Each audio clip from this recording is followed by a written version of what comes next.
Olá, sou o Dr. André Vidores, médico oftalmologista, cirurgião ocular. Hoje nós vamos falar tudo o que você precisa saber sobre o glaucoma, o que é a doença, quais são os fatores de risco, as causas, quais são os exames importantes, né, e como deve ser feito o acompanhamento do paciente e também as modalidades de tratamento por medicamentos, colírios, laser e cirurgias. Então, o que é o glaucoma, né? O glaucoma é uma doença do nervo óptico, né? O nervo óptico é uma estrutura anatômica, que é um cabinho que conecta, né, os nossos olhos ao nosso cérebro. Então, a nossa retina, né, essa parte, a gente tem um sistema de lentes no olho que fica na parte da frente, uma entrada de luz que é a pupila, e aqui por dentro, essa camada interna, a gente chama de retina. Então é um tecido especializado na captação da luz, né, e na transformação desse estímulo luminoso em impulsos elétricos, né, que são conduzidos pelo nervo óptico pelo nosso cérebro, até a área da visão que fica aqui atrás, que é a área 21, o nosso córtex cerebral. Então o glaucoma é uma doença que afeta essa estrutura, que é o nervo óptico, tá? A gente chama ela de neuropatia óptica progressiva, né? Então patos é doença, neuro de sistema nervoso central, o nervo, né? Uma doença do nervo óptico progressiva. O que é muito importante no glaucoma? O importante é que é uma doença silenciosa, então a gente precisa diagnosticar no início, para que a gente possa evitar uma progressão da doença que pode levar à cegueira. Inclusive é a segunda maior causa de cegueira irreversível no mundo. Então nesse tecido que é a retina, nós temos 1.200.000 fotorreceptores, né? Cada fotorreceptor ele é conectado a mais 2 neurônios, né? Então a gente tem a célula bipolar e a célula ganglionar. E o cabinho de cada célula ganglionar, eles vão se juntando, né? E formam essa estrutura que é um nervo óptico que vai se comunicar, né? Vai comunicar esses neurônios com um terceiro neurônio no corpo geniculado, aqui já no cérebro, e depois aqui na área 21. E muita gente não sabe, né, quais são as causas do glaucoma, né? Então o glaucoma é uma doença multifatorial. Ainda não se sabe dizer exatamente a causa e o mecanismo, né, dessa doença.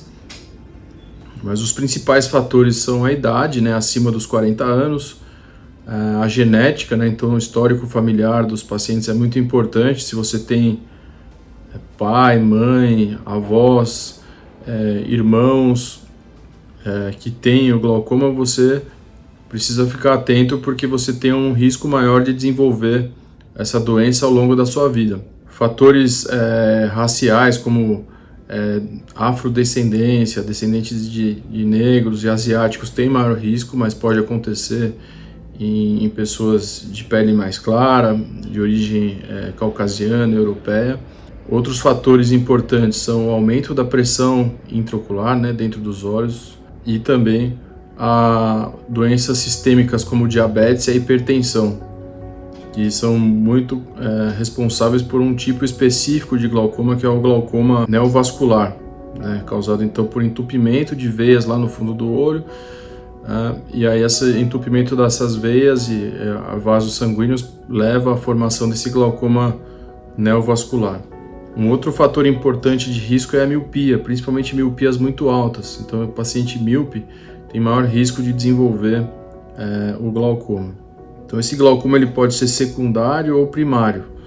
Então o glaucoma primário, a gente tem 2 tipos principais, né? O glaucoma primário de ângulo aberto e o glaucoma primário de ângulo estreito, ângulo fechado. E a gente tem glaucomas secundários, né? Então o glaucoma pode ser secundário a doenças inflamatórias, né? Infecções, inflamações na parte interna do olho, que são as uveites, secundário a cirurgias, secundário ao uso de medicamentos como cortisona, que tendem a aumentar a pressão intraocular em alguns pacientes, tanto a cortisona em forma tópica, né, em colírio, pomada, como também a cortisona sistêmica por via oral ou também via endovenosa. Então, para vocês entenderem, né, o glaucoma primário, eu vou explicar o que é o ângulo, né? Então, como a pressão intraocular é um fator de risco muito importante no glaucoma, inclusive é o único que a gente consegue controlar e modificar, por que a gente tem pressão no olho, né? Então a gente tem no olho essa parte interna aqui, que a gente chama de corpo ciliar. Esse corpo ciliar, que fica nessa parte aqui, atrás da íris, ele produz uma substância, um líquido, que é importante para fazer a nutrição do olho, para manter a pressão do olho, que é o humor aquoso. Esse líquido ele faz um trajeto aqui dentro do olho, então ele vem por aqui, ele passa por dentro da pupila e ele vai ser drenado num ralinho que nós temos dentro do olho, que fica nessa localização aqui, ó, que a gente chama de trabeculado. Então a pressão dos olhos ela sobe por um desequilíbrio entre a produção do humor aquoso e a sua drenagem, a sua filtração. Os pacientes que têm aumento de pressão intraocular, ou ele tem um defeito na drenagem, ou ele pode ter um aumento na produção. E da mesma forma, para a gente tentar controlar o glaucoma, a gente sempre vai tratar a pressão intraocular, né? Ou a gente vai diminuir a produção dela, ou a gente vai aumentar a filtração, ou a gente vai agir abrindo esse ângulo, né, para melhorar a passagem desse líquido. Então, nos glaucomas de ângulo aberto, que são os mais comuns, a passagem, né, esse ângulo formado pela íris e o esporão da esclera e a córnea que fica por cima assim, né, esse ângulo ele é aberto. Então o líquido ele consegue acessar, ele chega ali sem obstáculos. Já no glaucoma de ângulo estreito, esse ângulo aqui ele é muito apertadinho, então o líquido ele passa com dificuldade por ali, tá certo? Então os pacientes que têm o glaucoma de ângulo aberto, o tratamento ele é através de colírios, né, basicamente. A gente pode lançar mão de algumas modalidades de laser, como a trabeculoplastia seletiva laser, onde você faz disparos com laser nessa estrutura que é o trabeculado e você modela ele e consegue aumentar a filtração desse ralinho, desse trabeculado, né? Ou você também pode agir diminuindo a pressão dos olhos através de colírios que diminuem a produção do humor aquoso. Já no glaucoma de ângulo estreito, né, a gente tem que tentar abrir um espaço ali para melhorar a passagem do líquido, né, nesse ângulo, né? Então a gente pode fazer um laser que chama iridotomia, onde é feito um furinho aqui na íris. Esse furinho ele consegue abrir um pouco mais esse ângulo e melhora a passagem do humor aquoso de trás ali da câmara posterior para a câmara anterior e facilitando a sua drenagem. Tá? Em alguns casos a gente acaba operando, fazendo a cirurgia de catarata, que acaba abrindo espaço também. E em casos mais severos, às vezes é necessária a cirurgia, que é a trabeculectomia. Eu vou falar mais tarde sobre isso. E quais são os sintomas do glaucoma, né? Então o glaucoma, na maioria das vezes, ele é assintomático, então a pessoa não percebe que tem glaucoma.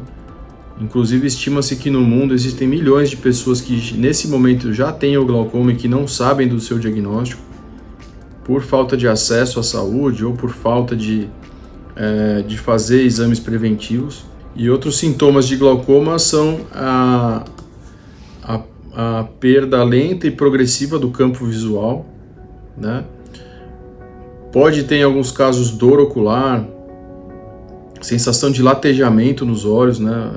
um latejamento, uma pulsação, e também uma baixa de visão, né? Uma visão embaçada. Esse fator do glaucoma, essa característica do glaucoma ser assintomático é o que nos preocupa bastante, porque é uma doença silenciosa. Então, se a gente não fizer uma busca ativa dos pacientes, se o paciente não fizer um exame preventivo, ele pode ter o glaucoma e não está sabendo, então isso pode passar despercebido. A consulta oftalmológica ela não é só importante para se fazer a medida da visão, a medida do grau, mas a gente faz alguns testes, alguns exames dentro do consultório que são super importantes para diagnosticar o glaucoma. Então a gente faz a medida da pressão dos olhos, que a gente chama de tonometria. Esse exame ele pode ser feito através de uma técnica de não contato, né, que é a tonometria por ar. Você sente um soprinho nos olhos e consegue medir a pressão. Outra forma de fazer, que é até a mais precisa, é a tonometria de contato, ou tonometria de Goldman, onde um aparelhinho encosta na córnea e aí você consegue medir a pressão dos olhos. Outro exame super importante é o exame que a gente faz na lâmpada de fenda, e a gente consegue observar, né, as estruturas internas do olho da câmara anterior, né? A gente vê através do microscópio com aumento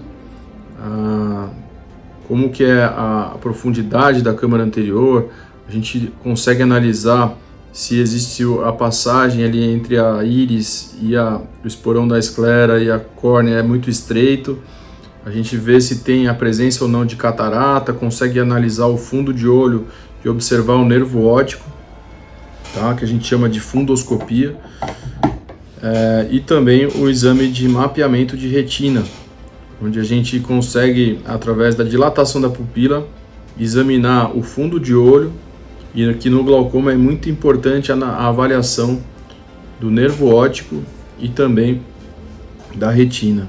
Um outro exame que nos ajuda muito no glaucoma se chama gonioscopia, onde a gente consegue observar através de uma lente que a gente encosta no olho como que é esse ralinho de filtração do líquido que é produzido no olho, que é o humor aquoso. Então esse ralinho é chamado de trabeculado.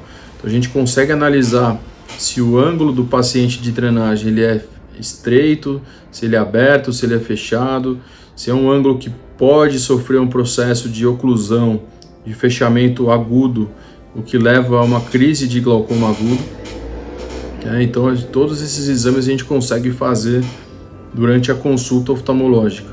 Muitos pacientes, né, quando a gente está analisando todos esses dados, todas essas estruturas dos olhos, a pressão, o fundo de olho, o ângulo, a gonioscopia, em alguns pacientes a gente pode levantar a suspeita de glaucoma. Então, quando o paciente ele tem uma suspeita de glaucoma, o que significa? Que ele tem alguns dados no exame que chamam a atenção do médico e que esse paciente ele deve ser submetido a uma análise mais profunda. Então, quando a gente tem um paciente que tem uma suspeita de glaucoma, a gente pode pedir exames auxiliares, né, que são o campo visual, a retinografia, que é uma fotografia da retina e do nervo óptico, e também uma tomografia do nervo óptico.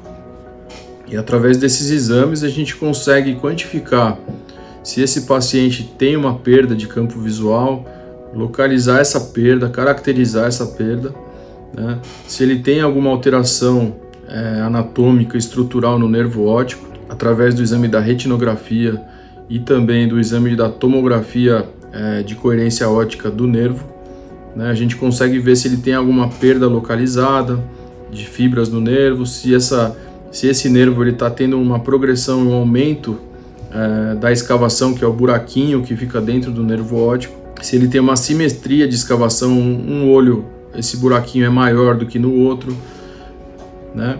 E acompanhar esse paciente ao longo do tempo.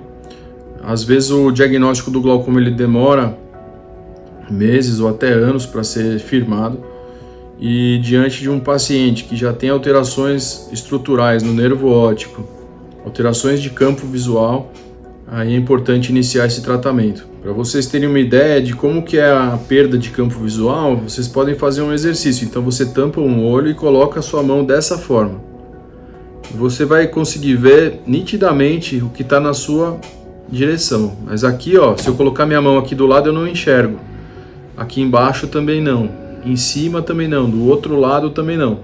Então no glaucoma esse campo ele vai fechando até ficar uma visão tubular, e depois nas fases finais com um embaçamento muito grande da visão e também com a cegueira completa. E uma característica do glaucoma é que ele é irreversível. Então uma vez que você perdeu a visão, você já ficou cego por glaucoma, você já teve uma perda de campo visual, se você começar o tratamento você não consegue recuperar o que foi perdido. Por isso o diagnóstico precoce é uma chave muito importante na prevenção de cegueira e no tratamento do glaucoma. Quanto mais cedo você detectar e mais cedo você iniciar o tratamento, mais chance existe desse paciente manter visão e boa visão por muitos anos. Então o tratamento do glaucoma a gente vai buscar uma redução de pressão no intuito de se estacionar essa evolução, essa piora de campo visual e de visão. E como que é feito o tratamento? Então o tratamento, na maioria das vezes, é feito através de instilação de colírios. Então a gente tem colírios que agem diminuindo a produção do humor aquoso, como o timolol, a brimonidina, a dorzolamida. E a gente tem colírios que têm a função de aumentar a filtração do trabeculado, que é o ralinho do olho humano. A gente geralmente começa com uma monoterapia.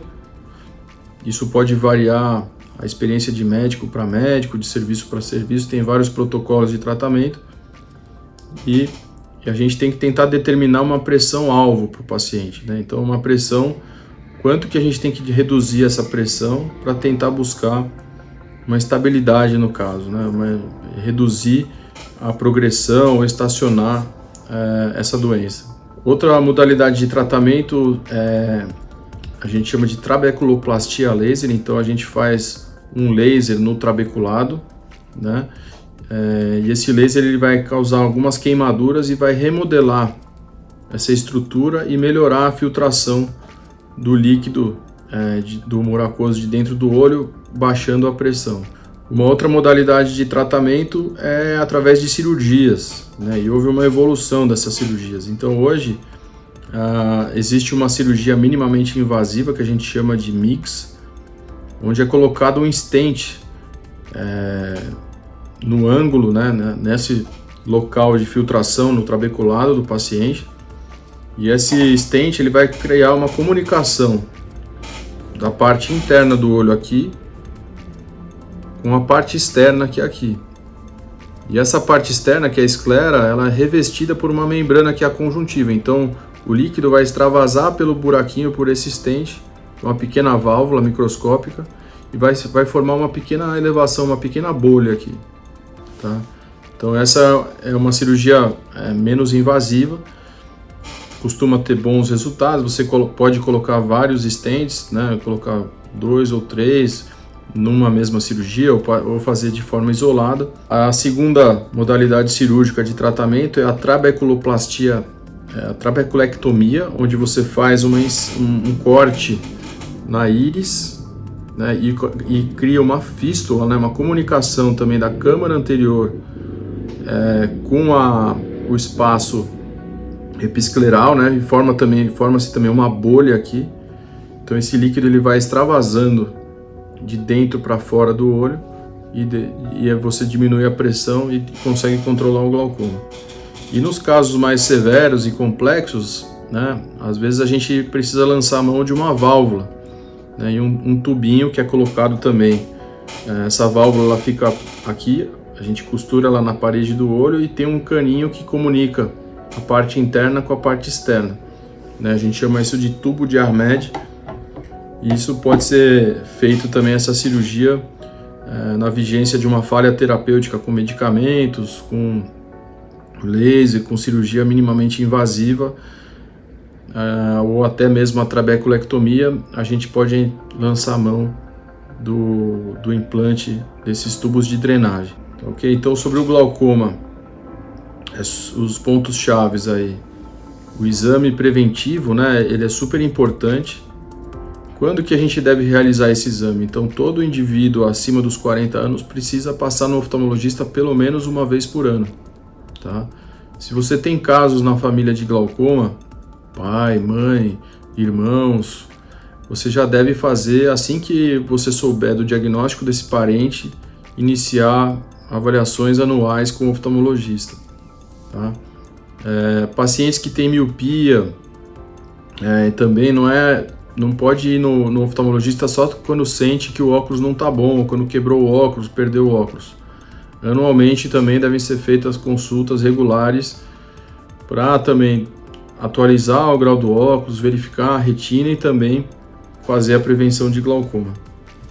Pessoas que têm doenças crônicas, né, com uso de cortisona, então, pessoas que têm bronquite, asma, doenças reumatológicas, super importante também, principalmente quando estão usando cortisona em altas doses, fazer acompanhamento oftalmológico, porque às vezes a pressão, esse paciente que é sensível à cortisona, a pressão dele que é 15, 18, ela sobe para 30, 40 e ele pode perder a visão muito rapidamente.